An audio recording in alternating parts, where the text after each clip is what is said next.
साथियों नमस्कार, मेरा नाम संदीप सिंह है और आप देख रहे हैं अभियान एमपीपीएससी का यूट्यूब चैनल, जहां पर आप सभी का बहुत बहुत स्वागत है। दोस्तों, आपने अगर एक आध बार मेंस दिया होगा, चलिए मैं मानता हूं आपने मेंस नहीं दिया, लेकिन आपने कभी टेस्ट सीरीज़ दिया होगा। अगर आपने टेस्ट सीरीज़ भी नहीं दिया तो आपने कभी क्लास में एक टॉपिक वाइज टेस्ट दिया होगा मेंस का, तो वहाँ पर आपको कोई 2 मार्क्स का या 2 नंबर का कोई जो है तो आपको क्वेश्चन वहाँ पर देखने को मिला होगा। तो आप ये कन्फ्यूज हुए होंगे कि इस प्रश्न को कैसे लिखें। एक तो इतना कम समय है, दूसरी इतने कम लाइन में इसको लिखना है, तो हम ऐसी कौन सा पॉइंट या ऐसा कौन सी चीज़ इसमें जो है तो समाहित कर दें कि हमें 2 से 2 नंबर यहाँ पर मिल जाए। क्योंकि कोई भी जब शब्द आता है तो उससे रिलेटेड बहुत सारा उसमें जो है तो डाटा रहता है, लेकिन हमें यहाँ पर सिर्फ 2 नंबर का जो प्रश्न है उसको लिखने के लिए 2 ही लाइन जो है तो पेपर में दी गई हैं। तो मैं इसको एक एग्जाम्पल से आपको समझाता हूँ। मान लीजिए आप दुकान में गए हैं कपड़े खरीदने और आपको बहुत सारे कपड़े वहाँ पर पसंद आते हैं, लेकिन आपको घर से सिर्फ 2 कपड़ों के लिए पैसे दिए गए हैं और आपको लेने 2 ही कपड़े हैं। तो अब जब आप दुकान में जाते हैं तो आपको कपड़े तो बहुत सारे पसंद हैं, लेकिन आपको लेना 2 है। ऐसे में आप सोचते हैं कि अब 2 कपड़े मैं कैसे लूँ। तो मान लीजिए आप ठंडी में गए हुए हैं दुकान में कपड़े खरीदने, तो जब आप ठंडी में दुकान में कपड़े खरीदने गए हैं तो आप फिर सोचेंगे कि मैं कोई ऐसा कपड़ा खरीदता हूँ जो कि मुझे ठंडी में काम आ जाए, थोड़ा मोटा रहे और थोड़ी ठंडी में अगर हम कभी बाहर निकलें तब भी हमें वो कपड़ा पहनने के लिए काम आ जाए। और आप इस तरीके का दिमाग में सोच करके समय के अनुकूल और परिस्थितियों के अनुकूल आप 2 कपड़े खरीद लेते हैं। ऐसे ही आपको जो 2 नंबर के प्रश्न लिखने होते हैं वो आपको समय के अनुकूल और प्रश्न की डिमांड के अनुसार लिखने होते हैं, क्योंकि आपको कम समय में 2 लाइन लिखना है और 2 लाइन ऐसी होनी चाहिए कि वो जो प्रश्न दिया गया है उसको पूरे तरीके से सेटिस्फाई कर दे, उसको उसका उत्तर वहां पर मिल जाए। तो आइए हम लोग समझते हैं कि आखिर हम कैसे 2 नंबर के प्रश्नों को अच्छे से कर सकते हैं। तो 2 सब्जेक्ट आपकी ज़्यादा परेशान करती हैं। 2 नंबर के जो प्रश्न होते हैं उनमें अलग अलग प्रकार के आपके प्रश्न पूछे जाने की संभावना होती है। तो यहाँ पर सबसे पहले हम देख लेते हैं 2 नंबर के प्रश्नों के प्रकार। जैसे आपने महसूस किया होगा कई बार हिस्ट्री में खासकर कि आपको कोई स्थान पूछ लेता है, जैसे वो आपसे पूछ ले लोथल पूछ ले, कालीबंगा पूछ ले, राखी गढ़ी, ऐसे कोई स्थान पूछ लेता है। किसी व्यक्ति के बारे में पूछ लेता है कई बार वो, जैसे आप मान लीजिए चंद्रगुप्त, अशोक या कोई भी ऐसा XYZ राजा के नाम पूछ लेता है। कोई घटना पूछ लेता है आपसे, जैसे चौरी चौरा घटना पूछ ले या आपका कामागाटा मारू प्रकरण पूछ ले, ऐसे कोई घटना वो पूछ लेता है। कई बार एक वंश के बारे में पूछ लेता है, जैसे 2-3 साल पहले कर्ण वंश के बारे में प्रश्न आया था, ऐसे कई बार आ चुके हैं। कोई स्थापत्य से संबंधित प्रश्न पूछ लेता है, यानी कोई महल, मंदिर, कोई इमारत के बारे में प्रश्न हिस्ट्री में पूछ लेता है। तो ये अलग अलग प्रकार हैं जो आपके पेपर में पूछे जाते हैं। ज्योग्राफी में भी आपके कुछ ऐसे ही प्रश्न हो सकते हैं, जैसे कई बार नदियों से संबंधित प्रश्न पूछा जाता है। पर्वत से संबंधित कोई पर्वत दे दिया और पूछ लेता है भैया बताओ इसका। जब वर्ल्ड ज्योग्राफी होता था तो ऐसे बहुत सारे प्रश्न आते थे, ब्लॉक माउंटेन आ जाता था, ब्लैक फॉरेस्ट जैसे जर्मनी का है उसका पूछ लेते थे। ऐसा कोई न कोई पर्वत के नाम वो पूछ लेते थे। भौगोलिक या जलवायविक घटनाएं पूछ लेते हैं कई बार वो आपसे परिभाषाएं पूछ लेते हैं। तो इस तरीके के आपको अलग अलग प्रकार के प्रश्न जो है तो देखने को मिलते हैं। और ये जो प्रश्नों की प्रकृति है इतिहास और भूगोल में ही हमें ज़्यादातर देखने को मिलती है। बाकी आप अन्य सब्जेक्ट में जाएंगे, चाहे आप अर्थशास्त्र में चले जाएं, अर्थव्यवस्था में, उसमें आपको कोई परिभाषा पूछ लेता है या कोई वहाँ पर एक टर्मिनोलॉजी आपसे पूछ लेता है। समाजशास्त्र में चले जाएंगे, वहाँ पर आपसे परिभाषा जैसे परिवार क्या है, संयुक्त परिवार क्या है, परिवार के विघटन के कारण क्या हैं, इस तरह के गोत्र क्या है, वंश क्या है, इस तरह के प्रश्न वहाँ पर पूछे जाते हैं। यानी कि उसको लिखने के लिए आपके पास कुछ वैलिड लाइन है जिसको आप लिख सकते हैं। लेकिन हिस्ट्री और ज्योग्राफी में क्या होता है, एक प्रश्न जो 2 नंबर का आता है उसको लिखने के लिए बहुत सारी लाइन होती हैं, तो हमें कन्फ्यूजन यहाँ पर होता है। तो हमने यहाँ पर जैसे आपको बताया कि सिर्फ हिस्ट्री और भूगोल या जियोग्राफी का जो पार्ट है उसमें बहुत ज़्यादा कन्फ्यूजिंग प्रश्न होते हैं, बाकी अदर जो है नॉर्मल होते हैं। तो हम आगे इस वीडियो में क्या करेंगे कि सभी सब्जेक्ट से लगभग 4-5 तरह के 6 तरह के प्रश्न यहाँ पर हम लोग करने वाले हैं 2 मार्क्स के। तो आइए हम लोग यहाँ पर देखते हैं कि कैसे प्रश्नों को लिखा जाता है। तो जैसे मैंने एक प्रश्न यहाँ पर शामिल किया है लोथल। एक प्रश्न क्या लिया है मैंने, लोथल। अब जब ये प्रश्न आपके सामने आ जाए तो आपको सबसे पहले उसकी अवस्थिति बतानी है। आप चाहें तो अवस्थिति डाल भी सकते हैं, अवस्थिति और डैश करके उसके आगे। तो ये कहाँ पर है, आपके गुजरात में है। और कैसा है, तो हड़प्पा कालीन शहर है, हड़प्पा सभ्यता से जुड़ा हुआ है।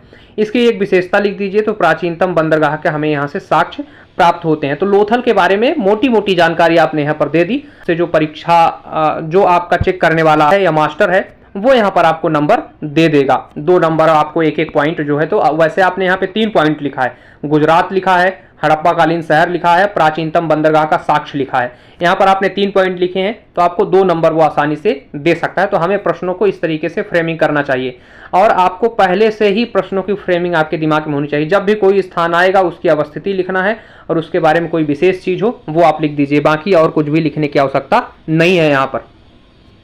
फिर उसके बाद दूसरा यहाँ पर एक प्रश्न देख लेते हैं। प्रश्न है जातक। अब सिर्फ इतना ही आएगा ना, जातक। तो आपको अगर याद है तो आप लिख देंगे कि बौद्ध धर्म से संबंधित 600 कहानियों का ये क्या है, आपका संग्रह है। इसमें बुद्ध के पूर्व जन्मों की कहानियां मिलती हैं। जातक कथाएं जो हैं उसमें भगवान बुद्ध के पूर्व जन्म की बहुत सारी हमें कहानियां देखने को मिलती हैं और ये बौद्ध धर्म से संबंधित 600 कहानियों का क्या है, आपका ये एक संग्रह है। तो यहाँ पर आपने लिख दिया, उसको समझ में आ गया कि इसको जातक के बारे में जानकारी है, वो आपको 2 नंबर दे करके चला जाएगा। फिर इसके बाद अब मैंने यहाँ पर थोड़ा प्रश्न की प्रकृति चेंज की है। अब मैं यहाँ पर जो आपका उद्यमिता और प्रबंधन वाला सब्जेक्ट है वहां पर आ गया हूँ। तो जैसे आपके पास प्रश्न है उद्यमिता का महत्व। अब इसके महत्व तो 7, 8, 10 हैं, लेकिन आपको यहाँ पर 2 से 3 महत्व ही लिखना है। और तो जैसे आपने पहला महत्व लिख दिया, तीव्र आर्थिक विकास हेतु महत्वपूर्ण है। ये कैसी आपके तीव्र आर्थिक विकास हेतु महत्वपूर्ण है, पूंजी निर्माण में सहायक है। पूंजी निर्माण में कैसी आपकी ये सहायक है, यानी जब हमारे देश में बहुत सारे एंटरप्रेन्योर होंगे, नए नए उद्यम खुलेंगे तो हमारे यहाँ पूंजी का निर्माण होगा। तो ये हो गया। नवाचार को प्रोत्साहन। उद्यमिता हमेशा कोई नया चीज लेकर के आती है, कोई नए तरीके का बिजनेस व्यापार लेकर के आता है। जो आपके इंटरप्रेन्योर होते हैं वो कुछ नया खोज करते हैं और उसको जो है तो आगे बढ़ाते हैं, तो ये नवाचार को प्रोत्साहित करती है। तो इस तरीके से आपने इसके 3 जो है तो महत्व लिख दिए। आपके पास अगर लाइन है तो 3 लिखिए, नहीं तो आप 2 लिख सकते हैं, कोई दिक्कत नहीं है। तो ऐसे ही हमें कुछ महत्वपूर्ण, अब इसमें 7-8 थे लेकिन मैंने इसमें से जरूरी निकाले। जैसे रोजगार सृजन में सहायक होता है ये, तो मैंने उसको छोड़ दिया। और भी वहां पर कुछ चीजें हैं तो मैंने उन सबको छोड़ करके 3 महत्वपूर्ण पॉइंट यहाँ पर जो है तो लिख लिए हैं। और इसमें सबसे बड़ी बात ये होती है कि आपको प्रश्न की फ्रेमिंग आपके दिमाग में पहले से होनी चाहिए, नहीं तो आप पेपर में कंफ्यूज हो जाएंगे कि ये लाइन लिखें कि ये लाइन लिखें, कौन सी लाइन लिखें, इसका कंफ्यूजन बड़ा होता है। तो आपके दिमाग में पहले से फ्रेमिंग होनी चाहिए। इस तरह के प्रश्नों की प्रैक्टिस आपके दिमाग में होनी चाहिए, जैसे महत्व आ जाए, प्रकार आ जाए, है ना, इसका विशेषता आ जाए। तो ऐसे में आपको 2 से 3 महत्वपूर्ण पॉइंट आपको निकाल करके अपने दिमाग में रख लेना है। फिर इसके बाद आगे चलते हैं। अगला प्रश्न जैसे कि मैंने बताया था हिस्ट्री में व्यक्तियों से पूछता है, तो यहाँ पर मैंने एक व्यक्ति का नाम शामिल किया है, रुद्रदामन। तो रुद्रदामन के बारे में सबसे पहले हम बताएंगे मौर्यकालीन शकवंशी शासक। तो ये भाई किस वंश से जुड़ा हुआ है, कौन है, तो हमने इसका परिचय बता दिया। अब इसके बारे में कोई विशेष चीज बता देते हैं। तो अपने जूनागढ़ अभिलेख के लिए बंदा जाना जाता है। ये जो राजा है रुद्रदामन आपका शकवंशी शासक, ये किसके लिए जाना जाता है, तो जूनागढ़ जो इसका अभिलेख है उसके लिए बहुत चर्चित है। इसमें मौर्यकालीन और उत्तर मौर्यकालीन समय की जो सिंचाई की प्रणाली की व्यवस्था है वो यहाँ पर जो है तो हमें देखने को मिलती है। तो ये मैंने इसके बारे में 2 महत्वपूर्ण पॉइंट यहाँ पर जो है तो डाल दिए। अगर आपके पास लगे कि आप एक और पॉइंट डाल सकते हैं, इसमें अगर लाइन लगे आपको कि बची है तो आप एडजस्ट कर सकते हैं, नहीं तो आपको 2 लाइन यहाँ पर जो है तो आपके पर्याप्त हैं। तो जब व्यक्तियों के बारे में आए तो आपको वहाँ पर 2 फैक्ट आपको निकाल करके रख लेने हैं। जैसे मान लीजिए कालिदास आ जाता है तो आप ऊपर तो लिख देंगे कालिदास संस्कृत के प्रकांड विद्वान कवि थे। उसके बाद उनकी रचनाएं आप जो है तो नीचे वाली लाइन में उनके 3-4 रचनाएं, 5-6 रचनाएं जो है, जो जितनी आ जाएं उतनी आप मुख्य उनकी रचनाएं लिख देंगे। तो इस तरीके से जो एग्जामिनर है उसको पता चल जाएगा कि आपको इनके बारे में जानकारी है। आपको ज्यादा यहाँ पर लिखने की आवश्यकता नहीं है, बस इतना लिख देना है कि वो प्रश्न का जो कोरम है वो पूरा हो जाए। फिर इसके बाद देखिए मैंने अगला प्रश्न यहाँ पर शामिल किया है राजतरंगिणी। राजतरंगिणी एक क्या है, आपकी पुस्तक है। लेखक कौन है इसके, कल्हण है। अब इस पुस्तक के बारे में थोड़ा सा बता दीजिए। तो इस पुस्तक का विषय क्या है, कश्मीर के इतिहास की जानकारी प्राप्त होती है। कब से, प्राचीन युग से 12वीं सदी तक की इसमें जो है तो हमें जानकारी प्राप्त होती है। इसमें कुछ मौर्यकालीन जो है तो आपकी जानकारी भी प्राप्त होती है, लेकिन हमें इतना लिख दिया आपने कश्मीर के इतिहास की जानकारी प्राप्त होती है, आपका काम हो गया। कल्हण आपने बता दिया, 1 नंबर आपका हो गया। आपने ये विशेषता बता दी, उसके विषय के बारे में बता दिया, किस पर लिखी गई है, 1 नंबर का काम हो गया। 2 नंबर आपको यहाँ पर जो है तो एग्जामिनर दे देगा। तो हमें ऐसे ही करके जो है तो प्रश्न लिखने हैं। इसके बाद देखिए मैंने अगला यहाँ पर एक प्रश्न शामिल किया है। जैसे मैंने कहा कि परिभाषाएं आपसे कई बार पूछ लेते हैं, तो जब परिभाषाएं आपसे पूछी जाए तो आप अपने तरफ से कोई परिभाषा लिखने की कोशिश नहीं करेंगे। आप पूरी कोशिश करेंगे कि आप किसी न किसी विद्वान, किसी न किसी वैज्ञानिक, किसी न किसी जो है तो लेखक या विचारक की परिभाषा लिखने का प्रयास करेंगे। वहाँ पर ये होगा कि भाई जो हमने लिखा है उसे वो मेरी तरफ से नहीं है, इसलिए वो गलत हो ही नहीं सकता, वो किसी लेखक, विद्वान या विचारक का जो है तो परिभाषा है, वो मैंने यहाँ पर छाप दिया है। तो एग्जामिनर जो है तो आपको नंबर देगा यहाँ पर। जैसे आपने लिख दिया परिवार समाज के अध्ययन का प्राथमिक एवं मूलभूत इकाई है, किसके अनुसार? आगस्ट काम्ट के अनुसार। यहाँ कांट के जहाँ पे आगस्ट काम्ट होता है, तो आगस्ट काम्ट के अनुसार परिवार समाज के अध्ययन का प्राथमिक एवं मूलभूत इकाई है। आपने अगस्ट काम्ट के अनुसार परिभाषा चिपका दी। अब एग्जामिनर इनको गलत नहीं कर सकता, अगस्ट काम्ट बहुत बड़े समाजशास्त्री हैं, तो उनकी बात को तो वो गलत ठहरा ही नहीं सकता। हो सकता है आपने अपने हिसाब से कोई परिभाषा लिखी होती तो वो लाइन भी ज़्यादा हो जाती, और हो सकता है उतना बेहतर आप लिख भी ना पाते। इसलिए हमें किसी न किसी समाजशास्त्री, वैज्ञानिक या फिर विद्वान का सहारा लेना चाहिए परिभाषा लिखने टाइम। आपको उसी की परिभाषा लिखने का प्रयास करना चाहिए, चाहे उद्यमिता में हो, चाहे आपके समाजशास्त्र में हो, चाहे अर्थशास्त्र में हो, कहीं पर भी अगर आपको परिभाषाएं लिखने की मौका मिले, अगर उस पर किसी विद्वान का कोई विचार है या परिभाषा है तो आप उसी को लिखें। नहीं तो उसमें क्या होता है, अगर आप अपने से लिखते हैं तो हो सकता है आपको डेढ़ नंबर दे दे एग्जामिनर, तो ये दिक्कत हो सकती है। तो इस तरीके से हम लोगों ने इस वीडियो में 2 नंबर के प्रश्नों को लिखने का महत्वपूर्ण जो तरीका है वो सीखा।